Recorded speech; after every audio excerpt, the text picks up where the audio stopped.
पूर्व प्रधानमंत्री भारत रत्न स्वर्गीय अटल बिहारी वाजपेयी की जयंती आज। प्रधानमंत्री नरेंद्र मोदी किसानों से करेंगे सीधा संवाद, जारी करेंगे किसान सम्मान निधि की अगली किश्त।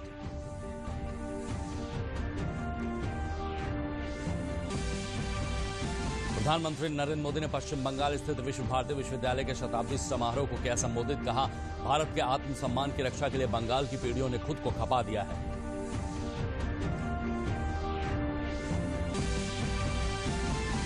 गरीबों के आवास निर्माण में उत्तर प्रदेश का प्रथम स्थान। लाइट हाउस प्रोजेक्ट में राजधानी लखनऊ अव्वल। 1 जनवरी को प्रधानमंत्री नरेंद्र मोदी करेंगे सम्मानित।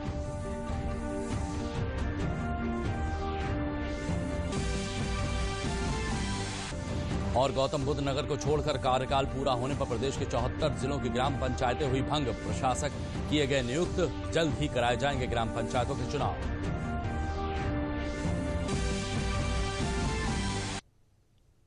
नमस्कार, मैं हूं विजय श्रीवास्तव और अब समाचार विस्तार से। आज सुशासन दिवस है। पूर्व प्रधानमंत्री भारत रत्न स्वर्गीय अटल बिहारी वाजपेयी की जन्मदिन पर यह दिवस मनाया जाता है।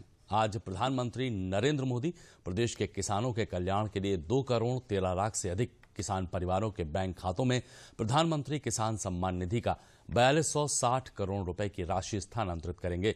इस अवसर पर प्रधानमंत्री मोदी किसानों से सीधा संवाद भी स्थापित करेंगे। प्रधानमंत्री नरेंद्र मोदी 25 दिसंबर को वीडियो कॉन्फ्रेंसिंग के माध्यम से प्रधानमंत्री किसान सम्मान निधि यानी पीएम किसान के तहत वित्तीय लाभ की अगली किस्त जारी करेंगे। एक बटन दबाकर प्रधानमंत्री 9 करोड़ से अधिक लाभार्थी किसान परिवारों को 18,000 करोड़ रुपए से अधिक की राशि उनके खातों में ट्रांसफर करेंगे। आयोजन के दौरान प्रधानमंत्री 6 अलग अलग राज्यों के किसानों के साथ बातचीत भी करेंगे। साथ ही किसानों के कल्याण के लिए सरकार द्वारा उठाए गए विभिन्न कदमों के बारे में अपने अनुभवों को साझा करेंगे। इस अवसर पर केंद्रीय कृषि मंत्री भी उपस्थित रहेंगे। 25 दिसंबर को जब सुशासन दिवस है, उस दिन 9 करोड़ किसानों को 18,000 करोड़ रुपया एक बटन दबाकर 2 घंटे के भीतर 9 करोड़ किसानों को उनके अकाउंट में ट्रांसफर किया जाएगा। देश भर में प्रत्यक्ष रूप से किसानों की भागीदारी 1 करोड़ से अधिक होने वाली है और 5 करोड़ से अधिक किसान माननीय प्रधानमंत्री जी को सुनेंगे। कल 12 बजे देश के सभी किसान भाई आम नागरिक को प्राप्त होगा। 11 बजे से जो प्रमुख नेता या किसान हैं उनका उद्बोधन हर केंद्र पे होगा। इस कार्यक्रम में सभी सांसद, भारतीय जनता पार्टी शासित राज्यों के मुख्यमंत्री और मंत्री, सभी विधायक, सभी मेयर, कारपोरेटर एवं सभी जनप्रतिनिधि भाग लेने वाले हैं। प्रधानमंत्री किसान सम्मान निधि की यह योजना देश में 1 दिसंबर 2018 से लागू है। अगर हम सभी किश्तों की बात करें तो अब तक देश भर के 11.44 करोड़ किसानों को प्रधानमंत्री किसान सम्मान निधि का लाभ मिल चुका है।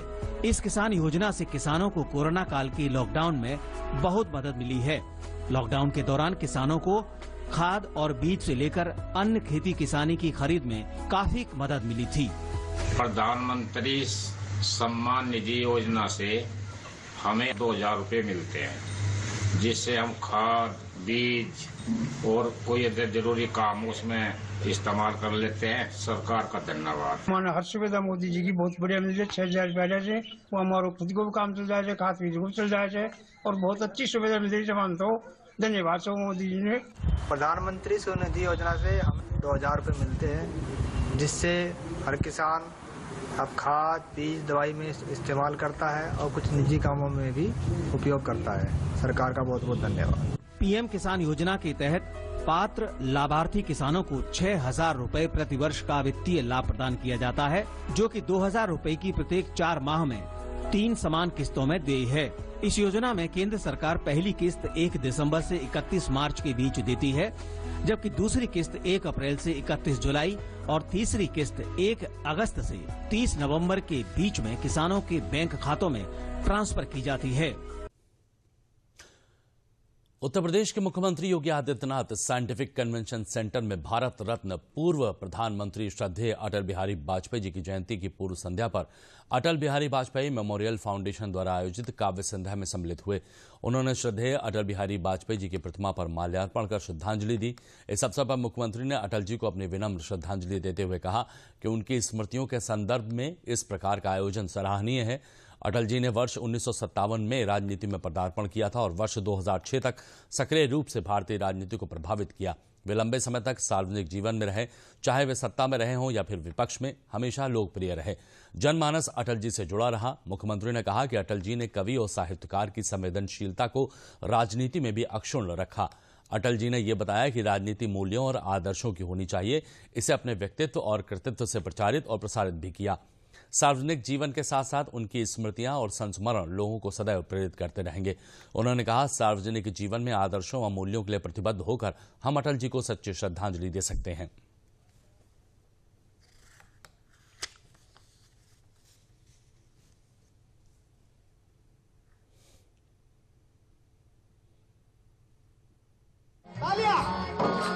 गीत नया गाता हूँ, गीत नया गाता हूँ, टूटे हुए तारों से फूटे बासंती स्वर, टूटे हुए तारों से फूटे बासंती। इसमें आप लोग राजनीति समझे अपनी पार्टी की। अटल जी क्या कर गए थे? टूटे हुए तारों से फूटे बासंती स्वर, टूटे हुए तारों।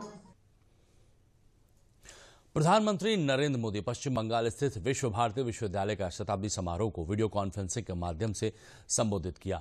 उन्होंने कहा कि विश्व भारती के लिए गुरुदेव रविन्द्रनाथ टैगोर का विजन आत्मनिर्भरता भारत का सार है।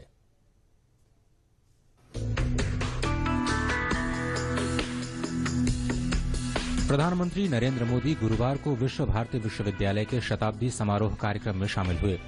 यूनिवर्सिटी के विद्यार्थियों और शिक्षकों से संवाद के दौरान पीएम मोदी ने विश्वविद्यालय के गौरवशाली इतिहास को याद किया तो ये भी कहा कि उनकी सरकार गुरुदेव रविन्द्रनाथ टैगोर के विचारों को ही आगे बढ़ा रही है। उन्होंने कहा कि गुरुदेव का विजन था कि जो भारत में सर्वश्रेष्ठ है उससे विश्व को भी लाभ हो और दुनिया में जो अच्छा है भारत उससे भी सीखे। गुरुदेव सर्वसमावेशी और सर्वस्पर्शी सह अस्तित्व और सहयोग के माध्यम से मानव कल्याण के बृहद लक्ष्य को लेकर चल रहे थे। विश्व भारती के लिए गुरुदेव का यही विजन आत्मनिर्भर भारत का भी सार है। आत्मनिर्भर भारत अभियान भी विश्व कल्याण के लिए भारत के कल्याण का मार्ग है। ये अभियान भारत को सशक्त करने का अभियान है। प्रधानमंत्री ने कहा कि गुरुदेव ने हमें स्वदेशी समाज का संकल्प दिया था तो ये भी कहा था कि राष्ट्र का निर्माण एक तरह से अपनी आत्मा की प्राप्ति का ही विस्तार है। इस मौके पर पीएम ने कोरोना महामारी के चलते विश्व भारती के ऐतिहासिक पौष मेले का आयोजन नहीं होने की चर्चा भी की। उन्होंने वोकल फॉर लोकल और गरीब कलाकारों की मदद के लिए विद्यार्थियों को आगे आने का आह्वान किया। विश्व भारती के छात्र छात्राएं पौष मेले में आने वाले आर्टिस्टों से संपर्क करें, उनके उत्पादकों के बारे में जानकारी इकट्ठा करें और इन गरीब कलाकारों की कलाकृतियां ऑनलाइन कैसे बिक सकती है, सोशल मीडिया की इसमें क्या मदद की जा सकती है, इसे देखें, इस पर काम करें।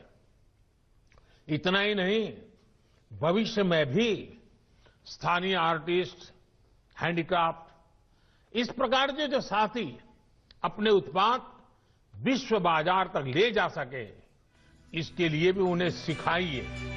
कार्यक्रम के दौरान पीएम मोदी ने गुरुदेव के गुजरात प्रवास और प्रेम का जिक्र करते हुए कहा कि वहां भी रविन्द्रनाथ टैगोर ने कई साहित्यिक रचनाएं रची। उन्होंने कहा कि गुरुदेव को जिस तरह भारत की संस्कृति से जोड़ते हुए, अपनी परंपराओं से जोड़ते हुए विश्व भारती को जो स्वरूप दिया, उससे राष्ट्रवाद की एक मजबूत पहचान देश के सामने रखी।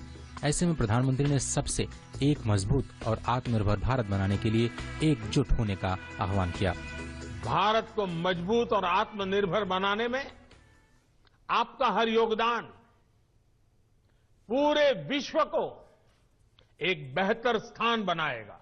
विश्व भारती की स्थापना के 27 वर्ष बाद भारत आजाद हो गया था। अब से 27 वर्ष बाद भारत अपनी आजादी के 100 वर्ष का पर्व मनाएगा।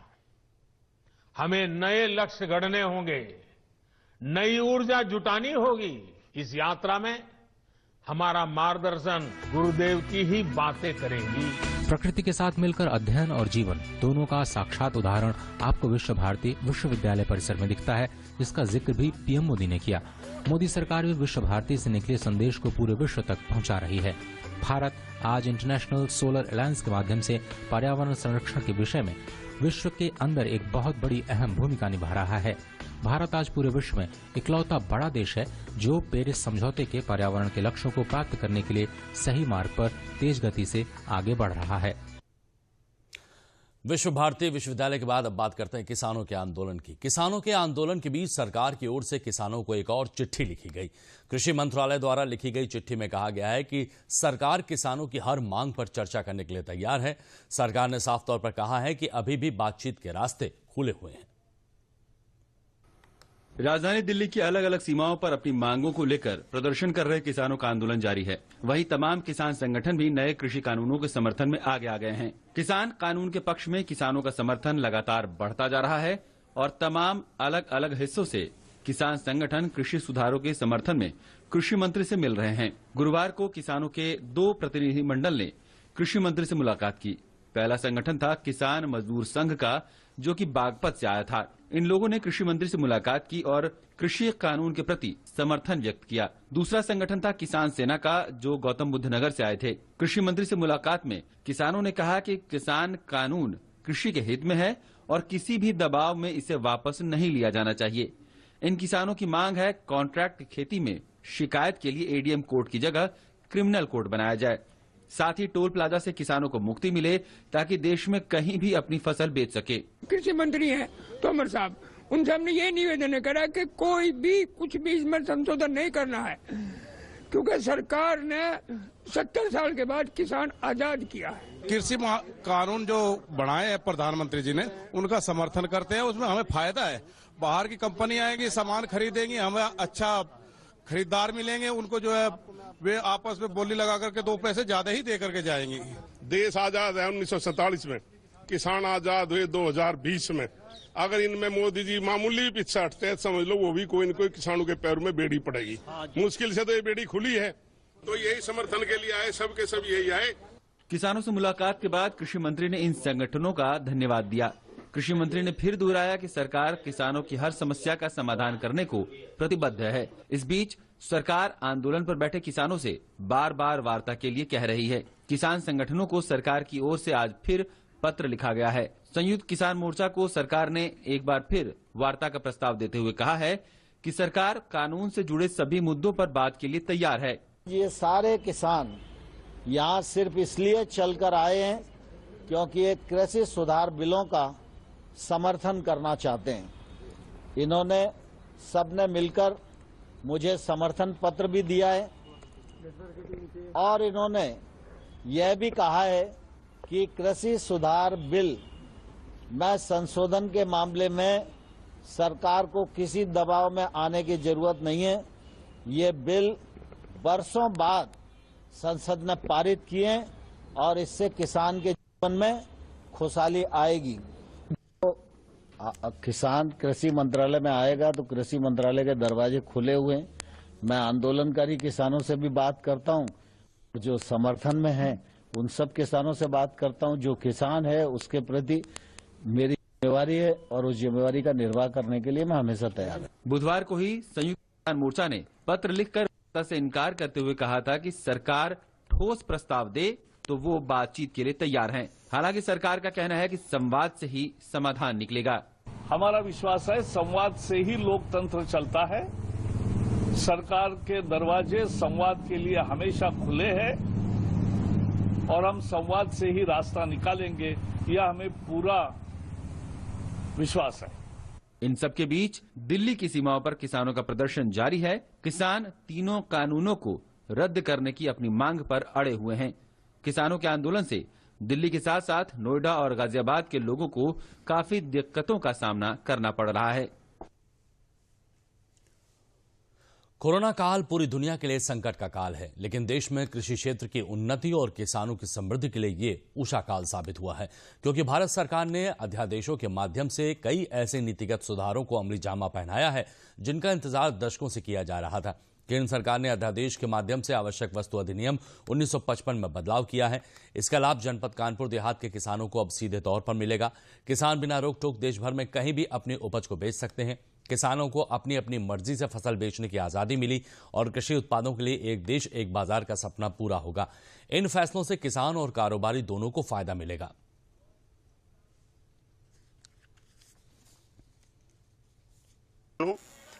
हमने जो अभी सरकार ने, हमारी मोदी जी ने जो अपना ये बना के भेजा किसान फायदे के लिए, किसानों के हित में, हमने अपना धान 1888 में दिया और आगे ये भी सोचते हैं कि इसी तरह से प्रधानमंत्री मोदी जी हम किसानों के लिए इसी तरह सोचते रहें तो हम किसानों का भला होगा। और आगे हम ये भी देखते हैं कि हम किसानों के लिए मोदी जी ने 2-2 हज़ार 6-6 हज़ार रुपये ये जो दे रहे हैं हर किसानों के लिए, गरीब किसान हो चाहे बड़ा किसान हो, सबके लिए दे रहे हैं। इन जो तीनों बिल आए हैं इनसे मेरा मानना है कि इससे किसान लाभान्वित होगा। अभी तक जो हमारी जिनसे होती थी गेहूं, धान, मक्का, ज्वार, बाजरा, ये सब औने पौने दामों में बिचौलियों के माध्यम से बिकती थी। तो अब एमएसपी सरकार ने लागू किया है और उस पर ये कानून बन गया है।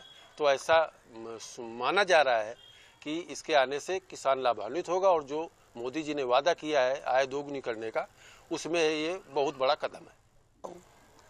ये जो मोदी जी ने कानून बनाया हम किसानों के लिए, तो ऐसे हम लोग बहुत परेशान थे कि कहीं फसल बेचना है तो व्यापारियों को ढूंढिए, इनको ढूंढिए, और उसमें तमाम दलाली वगैरह होती थी। लेकिन अब ऐसा योगी जी ने कानून बना दिया, मोदी जी ने, कि हम कहीं भी अपनी फसल बेच सकते हैं और अच्छे दामों में अपना माल बेच सकते हैं। गरीबों के लिए आवास निर्माण में प्रदेश ने प्रथम स्थान प्राप्त किया है। साथ ही लाइट हाउस प्रोजेक्ट में लखनऊ ने अव्वल स्थान पाया है। इसके लिए आगामी 1 जनवरी को प्रधानमंत्री के हाथों सम्मानित किया जाएगा। केंद्रीय आवासन और शहरी कार्य मंत्रालय ने 2018 में इस योजना को शुरू किया था। सबके लिए आवास योजना केंद्र सरकार ने साल 2018 में शुरू की थी। इसमें तकनीक का इस्तेमाल करते हुए सस्ते, टिकाऊ, हरित और आपदा प्रतिरोधी भवन का निर्माण कराना था। लखनऊ में लाइट हाउस प्रोजेक्ट में 40 भवनों का निर्माण किया गया है। ये परियोजना 12 महीने में पूरी हुई है। इस चुनौतीपूर्ण कार्य के लिए लखनऊ को प्रथम स्थान मिला है।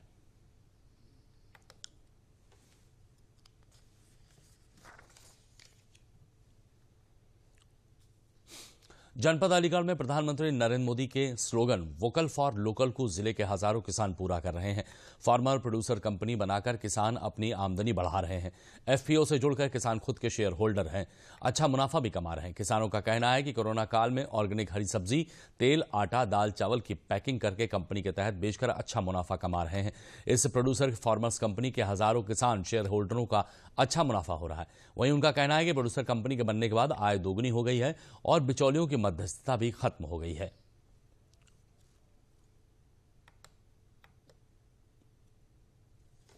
मैं एक किसान हूं और हमने एक कोमल का फार्मर्स प्रोड्यूसर कंपनी लिमिटेड के नाम से एक कंपनी बनाई हुई है और प्रधानमंत्री का जो वोकल फॉर लोकल सपना है वो हम साकार कर रहे हैं। सरकार द्वारा हमें 15 तरह की वैरायटियां दी गई हैं जो हमारे खेत में लगी हुई हैं। हमारी आय के स्रोत हैं उसमें से आलू की, और प्रधानमंत्री जी इसी तरह से हमारी मदद करते रहें और जिससे हमें आय बढ़ती रहे हमारी। प्रधानमंत्री जी का मैं बहुत बहुत धन्यवाद करना चाहूँगा। कोमल का किसान प्रोड्यूसर कंपनी लिमिटेड, हम इससे जुड़े हुए हैं और अब के हमने हाइब्रिड आलू पैदा किया है। किसान सरकार की मतलब बतावे के अनुसार सरकार हमारा बहुत ध्यान दे रही है हमारे आय को दूना बढ़ाने के लिए। और ऐसे ही अगर जो सरकार हमें ऐसे ही सहायता करती रही तो हम है सकता है कि आगे बढ़ सकें। कोमल का फार्मर प्रोड्यूसर कंपनी से जुड़ा हुआ हूँ जिसमें मैं शेयर होल्डर भी हूँ और मुझे मैं अच्छी किस्म के गेहूं के बीजों का उत्पादन कर रहा हूं जिससे कि हम सभी किसानों की आमदनी बढ़ सके। और प्रधानमंत्री जी का जो सपना है वोकल फॉर लोकल, मैं उसे साकार करने में पूरी मदद कर रहा हूँ। और मैं प्रधानमंत्री जी का धन्यवाद करना चाहता हूँ केंद्र सरकार, राज्य सरकार का, जिसमें राज्य सरकार और केंद्र सरकार हमारी किसानों की मदद कर रही है समय समय पर। कोमल का फार्मर प्रोड्यूसर कंपनी का शेयरदार भी हूँ और अपने किसानों को खाद बीज सब हर चीज़ यहाँ मुहैया करा रहे हैं। और अपने बड़ी खेती बाड़ी से मैं भी जुड़ा हुआ हूँ। अपने किसानों को सब चीज़ देते हुए कंपनी भली प्रकार से चला रहा हूँ। और धन्यवाद करता हूँ हमारे प्रधानमंत्री जी हमें समय समय पर कंपनी के लिए सुविधा उपलब्ध करा रहे हैं। धन्यवाद ऐसे प्रधानमंत्री को जिन्होंने हमें इस कंपनी में साझेदारी का मौका दिया। औद्योगिक नगरी कानपुर पहुंचे प्रदेश सरकार के उप मुख्यमंत्री केशव प्रसाद मौर्य ने 50 करोड़ रुपयों से अधिक लागत के कार्यों का शिलान्यास और लोकार्पण किया, जिसमें 2728.57 लाख रुपयों की लागत के कुल 27 कार्यों का शिलान्यास और 2299.50 लाख रुपयों की लागत के कुल 52 कार्य शामिल हैं। पत्रकारों को संबोधित करते हुए केशव प्रसाद मौर्य ने कहा कि केंद्र में नरेंद्र मोदी और प्रदेश में योगी के नेतृत्व में सरकार का लक्ष्य विकास करना है। कानपुर से पूर्व प्रधानमंत्री स्वर्गीय अटल बिहारी वाजपेयी का विशेष नाता बताते हुए उन्होंने कहा कि कानपुर का विकास प्रदेश के विकास में बहुत योगदान करने वाला है, इसीलिए कानपुर का विकास हमारी प्राथमिकता है। उप मुख्यमंत्री ने कहा कि कानपुर सर्किट हाउस का नाम बदलकर पूर्व प्रधानमंत्री अटल बिहारी वाजपेयी के नाम पर किया जाएगा। उप मुख्यमंत्री ने कहा कि पूरे प्रदेश में बिना भेदभाव के सबका साथ सबका विकास करने के साथ काम किया गया है। उन्होंने कहा कि जनता की जरूरतों को देखते हुए 67 नए हाईवे बनाने का काम किया है। बीजेपी सरकार ने केंद्र और प्रदेश में कानून व्यवस्था, सड़कें, बिजली, सिंचाई, पानी, गरीब नौजवानों को रोजगार देने की सहित सभी क्षेत्रों में विकास करने का काम किया है।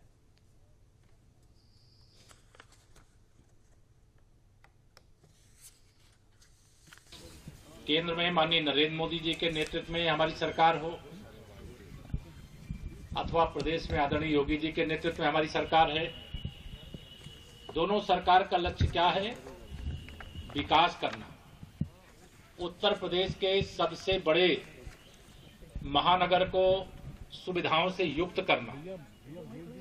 इसीलिए बहुत जल्दी जो प्रस्ताव आ रहे हैं, जो हमारे माननीय जनप्रतिनिधियों ने कहा है, चाहे कानपुर से लखनऊ के लिए एक्सप्रेस वे बनाना हो और चाहे कानपुर का रिंग रोड बनाना हो और कानपुर की चाहे मेट्रो की तत्काल जितनी शीघ्रता से व्यवस्था की जा सकती है वो व्यवस्था करना हो, किसी भी परियोजना में कोई ढिलाई ना हो, जल्दी से जल्दी यह सुविधा कानपुर वासियों को मिले और कानपुर का विकास, यह मैं मानता हूं कि प्रदेश के विकास में बहुत बड़ा योगदान करने वाला है। इसलिए कानपुर का विकास हमारी प्राथमिकता है। एक बात और आप सबको मैं आज, चूंकि कानपुर से भारत के पूर्व प्रधानमंत्री पूज्य अटल बिहारी वाजपेयी जी का बहुत गहरा नाता रहा है, सभी हमारे जनप्रतिनिधियों का आग्रह था, संगठन के लोगों का आग्रह था, तो उसके आधार पर आज से यह जो अतिथि गृह है पूज्य अटल बिहारी वाजपेयी जी के नाम से होगा। प्रदेश के गौतम बुद्ध नगर को छोड़कर सभी जिलों के 58,656 ग्राम पंचायतों में प्रशासकों की नियुक्ति के आदेश जारी हो गए हैं। प्रदेश के 74 जिलों में ग्राम पंचायतों का कार्यकाल 25 दिसंबर 2020 को समाप्त हो जाएगा। प्रशासकों की नियुक्ति के बाद स्वच्छ भारत मिशन की राशि के लिए संचालित ग्राम निधि के खातों पर रोक लगा दी गई है। इन खातों के संचालन के लिए ग्राम प्रधान और पंचायत सचिव को अधिकृत किया गया है। पूर्व की व्यवस्था के अनुसार अब ग्राम प्रधान इसे संचालित नहीं कर सकेंगे। और अब क्रिसमस से जुड़ी खबरें। दुनिया भर में क्रिसमस का त्योहार पूरे उत्साह के साथ मनाया जा रहा है। दुनिया के तमाम देशों में क्रिसमस के जश्न की शुरुआत हो चुकी है। गिरजाघरों को खासतौर पर रोशनी से सजाया गया है। गिरजाघरों में विशेष प्रार्थना सभा का आयोजन किया गया है। हाल में कोरोना के चलते चर्च में भीड़ काफी कम है और लोग सामाजिक दूरी के नियमों का पालन करते हुए इस त्योहार को मना रहे हैं। कोरोना महामारी के चलते कई देशों में क्रिसमस तक लॉकडाउन भी लगा हुआ है, तो वहीं सुरक्षा के लिहाज से कई क्रिसमस पार्टी पॉप पर भी पाबंदी लगा दी गई है। ऐसे में क्रिसमस फेस्टिवल का रंग कुछ अलग ही देखने को मिल रहा है। देश में भी क्रिसमस के जश्न की शुरुआत हो गई है। तमाम शहरों में चर्च रोशनी से नहा रहे हैं। लोग चर्च में प्रार्थना करते हुए दिखाई दे रहे हैं। साथ ही सेंटा ने बच्चों को गिफ्ट भी दिया है।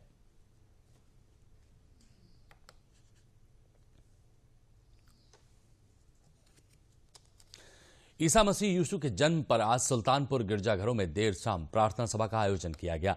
इस अवसर पर प्रभु यीशु के जीवन पर आधारित झांकियों को सुसज्जित ढंग से प्रदर्शित किया गया था। ईसाई धर्म के अनुयायियों ने कोरोना महामारी के चलते मास्क व सैनिटाइजर का प्रयोग कर पूरी सावधानी से पर्व मनाया। नगर के Saint Paul church, Catholic church, Karunashray hospital, Stella Maris convent school में क्रिसमस ट्री, रंग बिरंगी रोशनियां, जन्म की झांकी आकर्षण का केंद्र थी।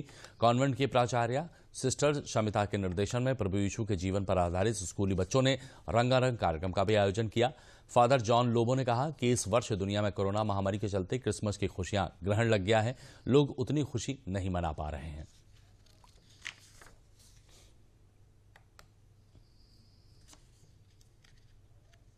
प्रभु यीशु ख्रिस्त का जन्म दिवस मना रहे हैं और इस साल पूरे दुनिया में क्रिसमस इतना खुशी से नहीं है क्योंकि पूरी दुनिया में कोरोना वायरस फैला हुआ है और कई लोगों का स्वर्गवास हुआ है।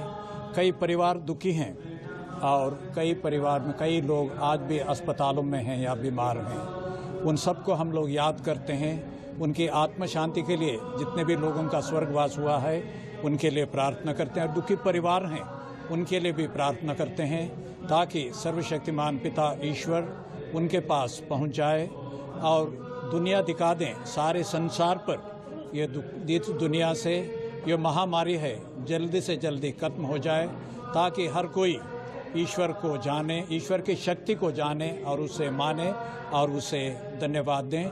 यही हम सबका संदेश और प्रार्थना है। देश की अनेकता में एकता की पहचान को स्कूली बच्चों ने मैरी क्रिसमस के पर्व को लेकर देश के विभिन्न धर्मों, जातियों की वेशभूषा में सजकर एक भारत श्रेष्ठ भारत का संदेश दिया। स्कूली बच्चों में विभिन्न धर्मों के प्रति जब श्रद्धा का भाव नजर आया, एक भारत श्रेष्ठ भारत की थीम के साथ ही बच्चों ने क्रिसमस मास्क बनाए और कोरोना से बचने के लिए मास्क पहनने, सोशल डिस्टेंसिंग का पालन करने और स्वच्छता का संदेश भी दिया।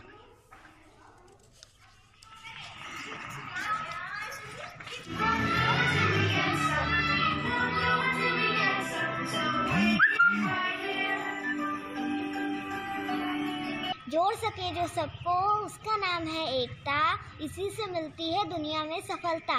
मैं अपने स्कूल में सारे त्योहार मनाती हूँ, होली, दिवाली, ईद, गुरु पर्व और आज हम सब यहाँ मिलकर क्रिसमस मना रहे हैं। जनपद बलरामपुर में तेज ठंड का प्रकोप देखा जा रहा है। जिले में सभी सार्वजनिक स्थानों पर अलाव जलाए जा रहे हैं। साथ ही बस स्टॉप, अस्पतालों, स्थानीय रैन बसेरों द्वारा लोगों को राहत पहुंचाई जा रही है। अस्थायी रैन बसेरों में भी विशेष व्यवस्था की गई है, जहां 24 घंटे कर्मचारी की ड्यूटी लगाई गई है। रैन बसेरों में गद्दा, रजाई, लगातार अलाव की व्यवस्था की गई है। स्थिति पर नजर रखने के लिए जिला स्तरीय अधिकारी लगातार इनका निरीक्षण भी कर रहे हैं।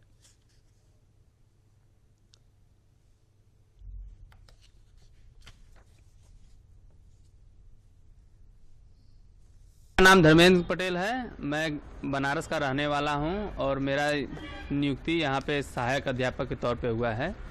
यहां पे व्यवस्था, रूम की व्यवस्था न होने के कारण हम लोग रैन बसेरे में रुके हैं और यहां की सारी व्यवस्थाओं को देखते हुए मद्देनज़र हम लोग को सारी सुविधाएं दी गई हैं और हम लोग इससे बहुत संतुष्ट हैं।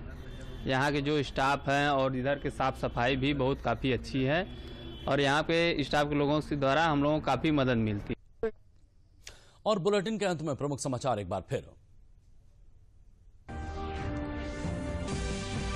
पूर्व प्रधानमंत्री अटल बिहारी वाजपेयी की जयंती आज। प्रधानमंत्री नरेंद्र मोदी किसानों से करेंगे सीधा संवाद, जारी करेंगे किसान सम्मान निधि की अगली किश्त।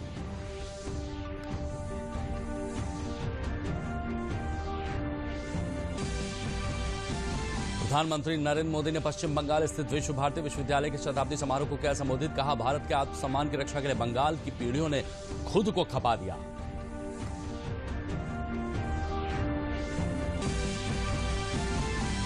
गरीबों के लिए आवास निर्माण में उत्तर प्रदेश का प्रथम स्थान। लाइट हाउस प्रोजेक्ट में राजधानी लखनऊ अव्वल। 1 जनवरी को प्रधानमंत्री नरेंद्र मोदी करेंगे सम्मानित।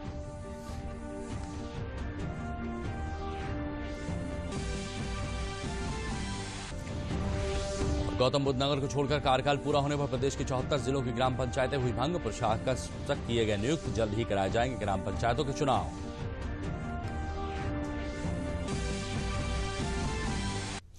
और क्रिसमस की ढेरों शुभकामनाओं के साथ दीजिए इजाजत। नमस्कार।